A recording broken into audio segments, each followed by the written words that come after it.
अरे तोरा से दूर ना रह पावती जान। आई लव यू जान। छोड़ा हमके का करतड़ा? का करतानी? प्यार करतानी आओ का करतानी? हाँ गलत नहीं, गलत है। और पहला प्यार बाड़ू। वाह, तो यहाँ फिर से रासलीला चल रहल बा। उ तो अच्छा भइल हम अपन फोन यहाँ भूल गए रही, वरना ये सब कैसे देखती। और देव, कई बार भी भाभी तोहरा साथ जबरदस्ती कैले रही। कल ही चाची ना व्हील चेयर से गिर गई, हम बिना सोचले समझले दौड़ल चले ली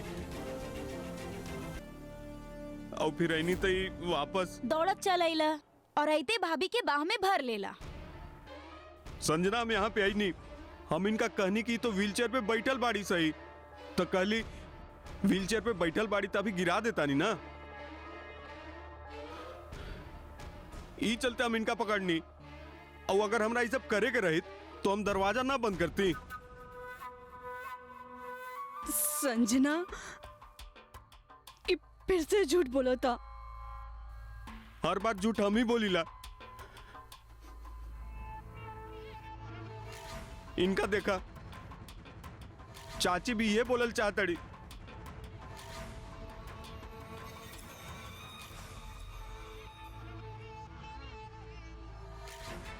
चला देव यहाँ से, एकरा कितना भी मौका दिहल जाए ई कबो ना सुधरी। संजना हमार बात तो सुना।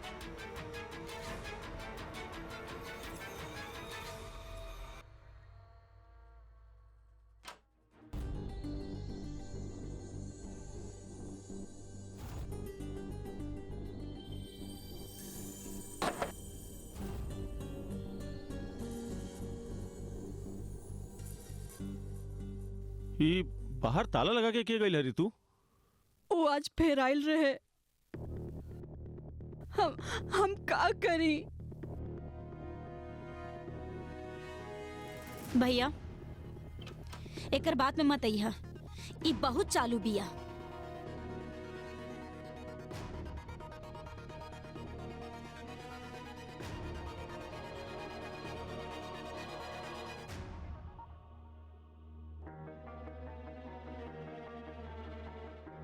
ई देव तो हमार जियल हराम कर देले बा।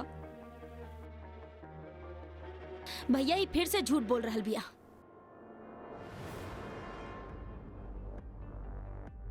हम बतावतानी आपके भइल का रहे। सुबह हम अपन फोन यहाँ भूल गए रही, और जब हम वापस आईनी तो हम देखनी देव यहाँ पर बा, और ये दोनों।